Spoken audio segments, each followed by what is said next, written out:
Hi friends, welcome back to my channel. ಎಲ್ಲರೂ ಹೇಗಿದ್ದೀರಾ? ಚೆನ್ನಾಗಿದ್ದೀರಾ? ನಾನು ಇವಾಗ ಸ್ವಲ್ಪ ಆರಾಮಾಗಿದ್ದೀನಿ. ಯಾಕೆ ಇಷ್ಟು ದಿವಸ ಲಾಗ್ ಮಾಡಲಿಲ್ಲ ಅಂತಂದರೆ, ಸೊ ಅದಕ್ಕೂ ರೀಸನ್ ಇದೆ. ಏನು ಅಂತಂದರೆ ನನಗೊಂದು ಸ್ವಲ್ಪ ಸ್ಟಿಚಸ್ ಓಪನ್ ಆಗಿಬಿಟ್ಟಿತ್ತು. ಸೊ ಅದ್ರ ಪೇಯ್ನ್ ಅಂತೂ ನನಗೆ 3 ಡೇಸು ದೇವ್ರೆ ತಡೆಯೋಕ್ಕಾಗಲಿಲ್ಲ, ಅಷ್ಟು ಪೇಯ್ನ್ ಇತ್ತು. ಇವಾಗ ತಾನೇ ಡೆಲಿವರಿ ಆಗಿದೆಯೇನೋ ಅನ್ನೋ ಥರ ನನಗೆ ಆ ಸ್ಟಿಚಸ್ದು ಪೇಯ್ನ್ ಇತ್ತು. ಎದೊಳಕ್ಕಾಗ್ತಾಯಿರಲಿಲ್ಲ, ಕೂತ್ಕೊಳ್ಳೋಕ್ಕಾಗ್ತಾಯಿರಲಿಲ್ಲ. ಏನಕ್ಕೆ ಸ್ಟಿಚಸ್ ಓಪನ್ ಆಯಿತು ಏನು ಅಂತ ಅಂದ್ಬಿಟ್ಟು ನಿಮ್ಮ ಜೊತೆ ಶೇರ್ ಮಾಡ್ಕೊಳ್ಳೋಣ ಅಂತ ಅಂದ್ಕೊಂಡಿದ್ದೀನಿ. ಲಾಗ್ ಮಾಡೋದು ಬೇಡ ಅಂತ ಅಂದ್ಬಿಟ್ಟು ನಾನು ಮೊಬೈಲು ಕ್ಯಾಮ್ರಾ ಓಪನ್ ಮಾಡೋದು ವೀಡಿಯೋ ಮಾಡೋದೇ ಮಾಡಲಿಲ್ಲ. ಸೊ 3 ಡೇಸಿಂದ ಆ ನೋವು, ಅದಾದಮೇಲೆ ರೆಸ್ಟ್ ತೊಗೊಳ್ಳೋದೇ ಆಗೋಯಿತು. ಸೊ ಏನಾಯಿತು ಅಂತಂದರೆ, ಸೊ ಸ್ಟಿಚಸ್ ಎಲ್ಲ ಹಾಕಿದ್ರಲ್ವ, ಸೊ ಬ್ಯಾಂಡೇಜ್ ಅದೆಲ್ಲ ರಿಮೂವ್ ಮಾಡಿದ್ರು. ತುಂಬ ನೋವಿತ್ತು ಆವಾಗಲೇ. ನಂದು ಹೊಟ್ಟೆ ಭಾರ ಎಲ್ಲ ನನ್ನ ಸ್ಟಿಚಸ್ ಮೇಲೇ ಹೋಗ್ತಾಯಿತ್ತು. ಸೊ ಅಲ್ಲಿಂದ ಬಂದಾದಮೇಲೆ ಮನೆಗೂ ಸೇಮ್ ಹಾಗೆ ಹೊಟ್ಟೆ ಭಾರ ಸ್ವಲ್ಪ ಸ್ಟಿಚಸ್ ಮೇಲೆ ಬೀಳ್ತಾಯಿತ್ತು. ಆಮೇಲೆ ಹೊಟ್ಟೆ ಕಡಿಮೆ ಆಗ್ತಾ ಬಂತು, ಹೊಟ್ಟೆ ಕರಗ್ತಾ ಬಂತು. ಆವಾಗ ಸ್ಟಿಚಸ್ ಮೇಲೆ ಪೇನು, ಅದ್ರ ಭಾರ ಬೀಳೋದು ಕಡಿಮೆ ಆಯಿತು. ಬಟ್ ಏನಾಯಿತು ಅಂತಂದರೆ, ತುಂಬ ನೋವಾಗ್ತಾಯಿತ್ತು, ಉರಿ ಆಗ್ತಾಯಿತ್ತು ಜಾಸ್ತಿ. ಏನಾಗಿದೆ ಅಂದರೆ, ಒಂದು ಕಡೆ ಸ್ಟಿಚಸ್ ಕಡೆ ಈ ಥರ ಓಪನ್ ಆಗಿಬಿಟ್ಟಿತ್ತು. ಸೊ ನನ್ನ ಹಸ್ಬೆಂಡ್ಗೆ ಹೇಳಿದಾಗ ಅದನ್ನು ಫೋಟೋ ತೆಗೆದು ನಮ್ಮ ಡಾಕ್ಟ್ರಿಗೆಲ್ಲ ಕಳಿಸಿದ್ವಿ. ಸೊ ಏನೂ ಆಗಿಲ್ಲ, ಬನ್ನಿ ಹಾಸ್ಪಿಟ್ಲಿಗೆ ಅಂತ ಅಂದರು. ತುಂಬ ದೂರ ಇದೆ, ಬರೋಕ್ಕಾಗ್ತಾಯಿಲ್ಲ ಅಂತ ಹೇಳಿದ್ದಕ್ಕೆ ಏನು ಹೇಳಿದ್ರು ಅಂತಂದರೆ, ಆಯಿಂಟ್ಮೆಂಟ್ ಕೊಟ್ಟಿದ್ದರು. ಸೊ ಅದನ್ನು ಅಪ್ಲೈ ಮಾಡಿ, ಕಡಿಮೆ ಆಗಿಲ್ಲ ಅಂದರೆ ಬರಬೇಕು ನೀವು ಹಾಸ್ಪಿಟ್ಲಿಗೆ ಅಂತಂದರು. ಸೊ ಅದನ್ನು ಹಚ್ಚಾದ್ಮೇಲೆ ಕಡಿಮೆ ಆಯಿತು. ಅಯ್ಯೋ, ಆ ಆಯಿಂಟ್ಮೆಂಟ್ ಹಚ್ಚಿದ ಮೇಲೇ ಸರಿ ಹೋಗಿದ್ದು. ಆಯಿಂಟ್ಮೆಂಟ್ ಮತ್ತೆ ಹಚ್ಚಲಿಲ್ಲ ಅಂತಂದರೆ ಮತ್ತೆ ಪೇಯ್ನ್ ಸ್ಟಾರ್ಟ್ ಆಗ್ತಾಯಿತ್ತು. ಸೊ ಇದೇ ಥರ 3 ಡೇಸ್ 4 ಡೇಸ್ ಹಂಗೆ ಕಂಟಿನ್ಯೂ ಆಯಿತು. ಸದ್ಯ ಏನು ಅಂತಂದರೆ, ಸ್ಟಿಚಸ್ ಬರೋ ಕಡೆ ಹೆವಿ ಬ್ಲೀಡಿಂಗ್ ಆಗಲಿ, ತುಂಬ ನೀರು ಬರೋದಾಗಲಿ, ಕೀವ್ಸ್ ಬರೋದಾಗಲಿ ಆಗಬಾರ್ದು. ಸೊ ನನಗೆ ಆ ಥರ ಎಲ್ಲ ಏನೂ ಆಗ್ತಾಯಿರಲಿಲ್ಲ. ಜಸ್ಟ್ ಒಂಚೂರು ನೋವು ಆಗ್ತಾಯಿತ್ತು, ಉರಿ ಆಗ್ತಾಯಿತ್ತು. ಅದಾದಮೇಲೆ ಒಂಚೂರು ಕೀವು ಬರ್ತಾಯಿತ್ತು ಅಷ್ಟೇ. ಆಮೇಲೆ ಆಯಿಂಟ್ಮೆಂಟ್ ಹಚ್ಚಿದ್ಮೇಲೆ ಪೂರ್ತಿ ಸರಿ ಹೋಯಿತು. ಸೊ ನಾನು ಆಮೇಲೆ ಫುಲ್ಲು ರೆಸ್ಟ್ ತೊಗೊಂಡೆ. ನಿಜವಾಗ್ಲೂ ಆ ಪೇಯ್ನಲ್ಲಿ ಎದ್ದು ಮಗುನ ಎತ್ಕೊಳ್ಳೋಕ್ಕೂ ಆಗ್ತಾಯಿರಲಿಲ್ಲ, ಅಷ್ಟು ಕಷ್ಟ ಆಗ್ತಾಯಿತ್ತು ನನಗಂತೂ. ಎದ್ದೊಳಕ್ಕೆ ಆಗ್ತಾಯಿರಲಿಲ್ಲ, ಯಾರಾದರೂ ಎಬ್ಬಿಸ್ಬೇಕಾಗಿತ್ತು, ಆ ಥರ ಇತ್ತು ನನಗೆ ಪರಿಸ್ಥಿತಿ. ಆ ನೋವಿನಂತೂ ತುಂಬ ನೋವಾಗ್ತಾಯಿತ್ತು. ಆಮೇಲೆ ಹೇಗೋ ಆಯಿಂಟ್ಮೆಂಟ್ ಹಚ್ಕೊಂಡು ರೆಸ್ಟ್ ತೊಗೊಂಡು ಫುಲ್ಲು ರೆಸ್ಟ್ ತೊಗೊಂಡ್ಬಿಟ್ಟಿದ್ದೆ, ಎದ್ದೊಳಕ್ಕೆ ಹೋಗ್ತಾ ಇರಲಿಲ್ಲ. ಸೊ ಚೆನ್ನಾಗಿ ರೆಸ್ಟ್ ತೊಗೊಂಡ್ಮೇಲೆ ಸರಿ ಹೋಯಿತು. ಸೊ ಆಮೇಲೆ ಹಾಗೆ ಲಾಗ್ ಮಾಡಲಿಲ್ಲ, ನನಗೂ ಹೇಗೆ ಲಾಗ್ ಮಾಡಬೇಕು ಅಂತ ಅನ್ನಿಸ್ತಾ ಇರಲಿಲ್ಲ. ನನಗೆ ಬಂತು, ತಿನ್ನೋಗು. ಇಲ್ಲ, ಗುಗ್ಗ ಇಲ್ಲ. ಸೊ ಬಾಗ್ಲಾಕು, ತಿನ್ನೋಗು.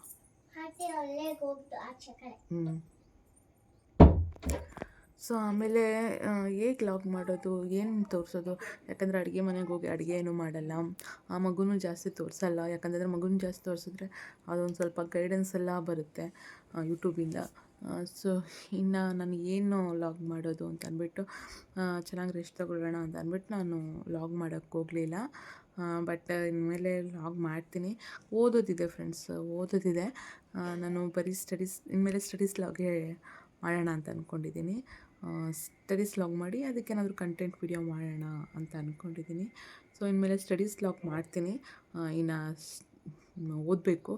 ಟೈಮ್ ಟೇಬಲ್ ಇನ್ನೂ ಬಂದಿಲ್ಲ, ಬಟ್ ಟೈಮ್ ಟೇಬಲ್ ಬಂದುಬಿಟ್ರೆ ಅಂತೂ ನನಗೆ ತಲೆ ಕೆಟ್ಟೋಗ್ಬಿಡುತ್ತೆ.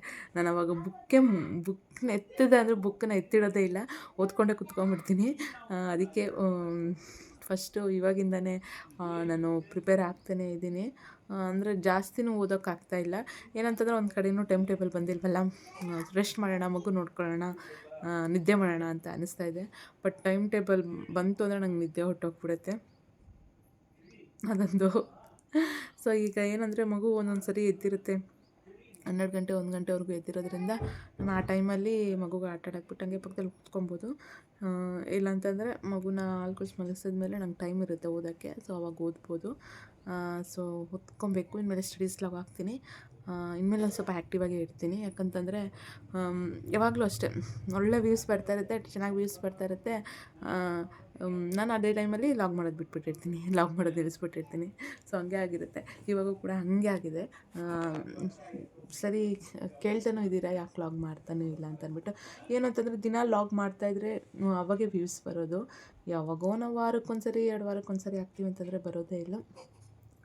ಸೊ ಇವಾಗ ಸದ್ಯಕ್ಕೆ ಹಿಂಗಿದೆ ಪರಿಸ್ಥಿತಿ. ಇವಾಗ ಸ್ಟಿಚಸ್ ಓಪನ್ ಆಗಿತ್ತಲ್ಲ, ಸೊ ಅದು ಕೂಡ್ಕೊಂಡಿದೆ. ಸ್ಟಿಚಸ್ ಪೇಯ್ನೂ ಇಲ್ಲ, ನೆವೆ ಆಗೋಕ್ಕೆ ಸ್ಟಾರ್ಟ್ ಆಗಿದೆ. ಹಾಗಂತ ಕೆರಿಬಾರ್ದು ಸ್ಟಿಚಸ್ ಹತ್ರ. ಸೊ ಕ್ಲೀನ್ ಮಾಡ್ಕೊಬೇಕು, ಜಾಸ್ತಿ ನೀರು ಬೀಳೋಕ್ಕೆ ಬಿಡಬಾರ್ದು. ಸೊ ಸ್ಟಿಚಸ್ದೇನು ಇವಾಗ ಪ್ರಾಬ್ಲಮ್ ಇಲ್ಲ, ನಾನೇ ಆರಾಮಾಗಿ ಓಡಾಡ್ತಾಯಿದ್ದೀನಿ. ಆದರೂ ಕೂಡ ಮೇಲ್ಗಡೆ ಸ್ಟಿಚಸ್ ಇರುತ್ತಲ್ವ, ಅದು ಅನಿಸುತ್ತೆ ನಮಗೆ ಗಾಯ ವಾಸಿ ಆಗಿದೆ ಅಂತ ಅಂದ್ಬಿಟ್ಟು, ಸ್ಟಿಚಸ್ ಎಲ್ಲ ಸರಿ ಹೋಗಿದೆ ಅಂತ ಅಂದ್ಬಿಟ್ಟು. ಆದರೆ ಒಳಗಡೆ ಎಷ್ಟೋ ಪದರಗಳನ್ನ ಉಳಿದಿರ್ತಾರೆ ಡಾಕ್ಟರುಗಳು. ಸೊ ಅದು ರಿಕವರಿ ಆಗಬೇಕಂದ್ರೆ, ಆ ಗಾಯ ಆಗಬೇಕಂದ್ರೆ ಮಿನಿಮಮ್ 2-3 ಮಂತ್ಸ್ ಆಗೇ ಆಗುತ್ತೆ. ಇನ್ನೂ ಕೆಲವ್ರಿಗಂತೂ 4-5 ಮಂತ್ಸ್ ಆಗ್ಬೋದು. ಅದು ಅವ್ರ ಇಮ್ಯುನಿಟಿ ಮೇಲೆ ಡಿಪೆಂಡೆಡು, ಅವ್ರ ಬಾಡಿ ಪವರ್, ಅವ್ರ ಶಕ್ತಿ ಮೇಲೆ ಡಿಪೆಂಡೆಡು. ಸೊ ಸಡನ್ನಾಗಿ ಬೇಗ ಎದ್ದೇಳೋದು, ಕೂತ್ಕೊಳ್ಳೋದು, ಬಗ್ಗೋದು, ಜಾಸ್ತಿ ಭಾರವಾಗಿರೋದು ವಸ್ತುಗಳನ್ನ ಎತ್ತೋದು ಮಾಡೋದು ಏನೂ ಮಾಡಬಾರ್ದು. ನಾನಂತೂ ಏನು ಬಗ್ಗಕ್ಕೆ ಹೋಗ್ತಾಯಿಲ್ಲ, ಭಾರವಾಗಿರೋ ವಸ್ತುಗಳು ಎತ್ಕೊಳಕ್ಕಾಗ್ತಾಯಿಲ್ಲ. ನಾನು ಮಗುನ ಬಿಟ್ಟು ಇನ್ನೇನೂ ಎತ್ಕೊಳಕ್ಕೆ ಹೋಗಲ್ಲ. ಸೊ ಸೆಕ್ಷನ್ ಆಗಿದೆ ಅಲ್ವಾ, ಜಾಗ್ರತೆಯಿಂದ ಇರಬೇಕು. ಎಲ್ಲರೂ ಅಷ್ಟೇ, ಸೆಕ್ಷನ್ ಆದಮೇಲೆ ಫುಲ್ಲು ಜಾಗ್ರತೆಯಿಂದ ಇರಿ. ಆಮೇಲೆ ಒಳಗಡೆ ಏನಾದರೂ ನೋವು ಸ್ಟಾರ್ಟ್ ಆಯಿತು ಅಂತಂದರೆ ಅವಾಗ ತುಂಬಾ ಪ್ರಾಬ್ಲಮ್ ಆಗುತ್ತೆ. ಹಾಸ್ಪಿಟ್ಲಲ್ಲಿ ತುಂಬ ಚೆಕ್ ಮಾಡ್ತಾರೆ, ಅವಾಗ ತುಂಬಾ ಕಷ್ಟ ಆಗುತ್ತೆ ಅವಾಗ. ಸೊ ಅದಕ್ಕೆ ಏನು ಮಾಡಿ ಅಂತಂದರೆ ಆರಾಮಾಗಿ ರೆಸ್ಟ್ ಮಾಡಿ. ನನ್ನ ಮಗ ಮಲಗಿದ್ದಾನೆ, ಬೆಳಿಗ್ಗೆ ಸ್ನಾನ ಮಾಡಿದಾಗ ಮಲಗಿದ್ದ, ಮತ್ತೆ ಇನ್ನೊಂದು ರೌಂಡ್ ಎದ್ದ, ಅವಾಗ ಹಾಲು ಕುಡಿದ್ಮೇಲೆ ಮತ್ತೆ ಇವಾಗ ಮಲ್ಕೊಂಡಿದ್ದಾನೆ. ಒಂದು ಸ್ವಲ್ಪ ಪಾಪ ನೋಡ್ಕೊಳ್ಳೋ ಇದರಲ್ಲಿ ಕೂಡ ನಾನು ಲಾಗ್ ಮಾಡಲಿಲ್ಲ. ಇನ್ಮೇಲೆ ಲಾಗ್ ಮಾಡ್ತೀನಿ, ನಾನು ಹೇಳ್ದಂಗೆ ಸ್ಟಡೀಸ್ ಲಾಗ್ ಮಾಡ್ತೀನಿ. ಕಂಟೆಂಟ್ ಆದಷ್ಟು ಒಳ್ಳೆ ಕಂಟೆಂಟ್ ವೀಡಿಯೋಸ್ ಕೊಡೋಣ ಅಂತ ಅಂದ್ಕೊಂಡಿದ್ದೀನಿ. ಡೈಲಿ ಲಾಗ್ ಅಂತಂದರೆ ಡೈಲಿ ನಡೀತಿರೋದು ಹೇಳ್ಬೋದು. ಇನ್ನು ಸ್ಟಡೀಸ್ ಲಾಗ್ಗೆ ನಾನು ಶೇರ್ ಮಾಡ್ಕೊಳ್ಳೋದ್ರಿಂದ ನಂದು ಕೆಲವು ಸ್ಟೋರೀಸ್ನ ಒಂದೊಳ್ಳೆ ಇನ್ಫಾರ್ಮೇಷನ್ ವೀಡಿಯೋಸು, ಕಂಟೆಂಟ್ ವೀಡಿಯೋಸು ಮಾಡೋಣ ಅಂತ ಅಂದ್ಕೊಂಡಿದ್ದೀನಿ. ಸೊ ಎಲ್ಲರೂ ಸಪೋರ್ಟ್ ಮಾಡಿ. ಇವತ್ತಿನ ಲಾಗ್ ಇಷ್ಟೇ. ಇವತ್ತು ಒಂದು ಅಪ್ಡೇಟ್ ಅಷ್ಟೇ, ಯಾಕೆ ಇಷ್ಟು ದಿವಸ ಲಾಗ್ ಮಾಡಲಿಲ್ಲ ಅಂತಂದ್ಬಿಟ್ಟು. ಸ್ಟಿಚಸ್ದು ಪ್ರಾಬ್ಲಮ್ ಬಂದುಬಿಟ್ಟಿತ್ತು. All okay. ಸೊ ನೋಡೋಣ, ಇನ್ಮೇಲೆ ಆದಷ್ಟು ನಾನು ಲಾಗ್ ಮಾಡಬೇಕು. ನಾನು ಇದನ್ನ ಹಂಗೆ ಬಿಡಬಾರ್ದು, ಲಾಗ್ ಮಾಡಬೇಕು ಅಂದ್ಕೊಂಡಿದ್ದೀನಿ. ಸೊ ಇನ್ನೊಂದು 10 ಡೇಸ್ ಬಂದರೆ 1 ಮಂತ್ ಆಗುತ್ತೆ. ಪಾಪಗೂ ನನಗೂ 1 ಮಂತ್ ಆಗುತ್ತೆ. ಸೊ ಬೇಗ 3 ಮಂತ್ ಆಗಿಬಿಡ್ಲಪ್ಪ ಅಂತ ನಾನಂತೂ ಕೇಳ್ಕೊತಿದ್ದೀನಿ. ಯಾಕಂತಂದರೆ ಬಾಯಿ ಕಟ್ಟೋದು ತುಂಬಾ ಕಷ್ಟ, ನೀರು ಕುಡಿಬಾರ್ದು, ಏನೂ ತಿನ್ನಬಾರ್ದು ಅಂದರೆ ತುಂಬಾ ಕಷ್ಟ. ಅದಕ್ಕೆ ಬೇಗ 3 ಮಂತ್ ಆಗಿಬಿಟ್ರೆ ಸಾಕಪ್ಪ ಅಂತ ಅನಿಸ್ಬಿಟ್ಟಿದೆ. ಸೊ 3 ಮಂತ್ ಆದಮೇಲೆ ಒಂದು ಸ್ವಲ್ಪ ಆದರೂ ಕೂಡ ಅವಾಗೂ ಕೂಡ ಪತ್ತೆ ಇರಬೇಕು. 3 ಮಂತ್ ಆಗೋಯ್ತು ಅಂತ ಅಂದ್ಬಿಟ್ಬಿಡೋ, ಏನು ಬೇಕೋ ಅದನ್ನು ತಿನ್ನೋದಲ್ಲ ಬಾಣಂತಿ.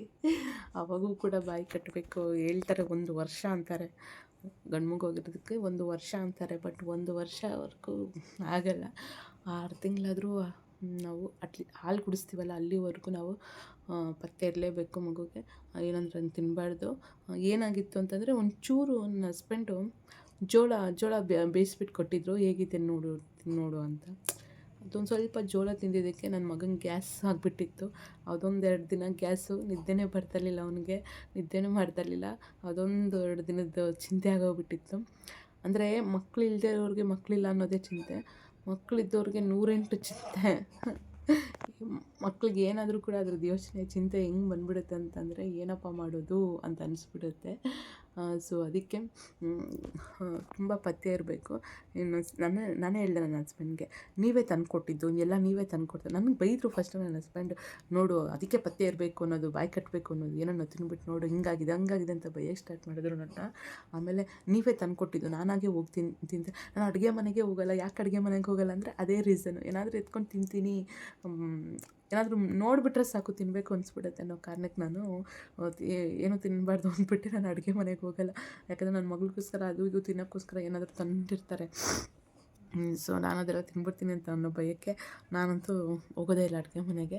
ನನ್ನ ಹಸ್ಬೆಂಡ್ಗೆ ಹೇಳಿದೆ, ನಿಮ್ಮಿಂದನೇ ನಾನು ತಿಂದಿದ್ದು ಅಂತ ಅಂದ್ಬಿಟ್ಟು. ಸೊ ಇವಾಗ ಇನ್ಮೇಲೆ ಕ್ಲೀನಾಗಿ ಪಥ್ಯ ಮಾಡೋಣ, ಏನು ತಿನ್ನೋದು ಬೇಡ, ಏನು ಒಂಚೂರು ತಿನ್ನೋದು ಬೇಡ. ಯಾಕಂದರೆ ನಾನು ಏನು ತಿಂದರೂ ಕೂಡ ಅದ್ರ ರಿಯಾಕ್ಷನ್ ನನ್ನ ಮಗ ಮೇಲೆ ಬಿಡುತ್ತೆ. ಪಾಪ ಚಿಕ್ಕ ಮಗು ಅಲ್ವಾ, ತಡ್ಕೊಳ್ಳಲ್ಲ. ಅದಕ್ಕೆ ತುಂಬ ಪಥ್ಯ ಹಿಡಿ ಅಂತ ಹೇಳೋದು ದೊಡ್ಡವರು. ಸರಿ ಮಾಡಿಬಿಡೋಣ ಬಿಡಿ, ಏನು 2-3 ತಿಂಗಳು ಆಗಿಬಿಡುತ್ತೆ. ನಮಗೂ ನಮ್ಮ ದೇಹಕ್ಕೂ ರೂಢಿ ಆಗಿಬಿಡುತ್ತೆ. ಬಾಯಿ ಕಟ್ಬಿಟ್ರೆ ನಮಗೂ ರೂಢಿ ಆಗಿಬಿಡುತ್ತೆ.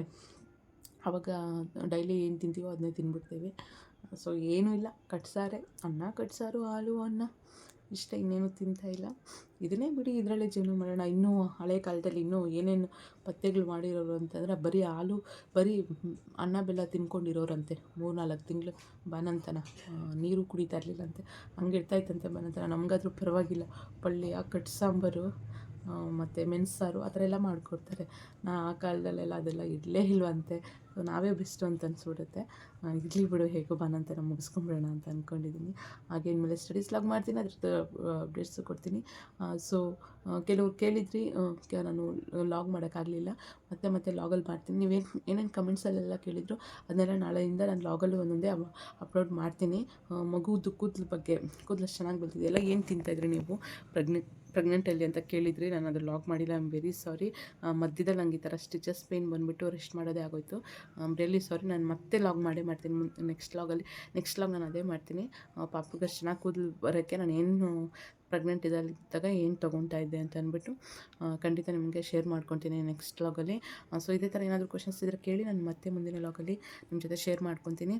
ಸೊ ಇವತ್ತಿಗೆ ಈ ಲಾಗ್ ಇಷ್ಟೇ, ನಾಳೆಯಿಂದ ಫುಲ್ ಲಾಗ್ ಶೇರ್ ಮಾಡ್ಕೊತೀನಿ. ನಿಮ್ಗೆ ಈ ಲಾಗ್ ಇಷ್ಟ ಆಗಿದ್ರೆ ಪ್ಲೀಸ್ ಲೈಕ್ ಮಾಡಿ, ಕಮೆಂಟ್ ಮಾಡಿ, ಶೇರ್ ಮಾಡಿ. ಹಾಗೆ ನನ್ನ ಚಾನಲ್ಗೆ ಸಬ್ಸ್ಕ್ರೈಬ್ ಆಗೋದನ್ನ ಮರಿಬೇಡಿ. ಪ್ಲೀಸ್ ನನ್ನ ಚಾನಲ್ಗೆ ಸಬ್ಸ್ಕ್ರೈಬ್ ಆಗಿ. Thanks for watching. Bye everyone.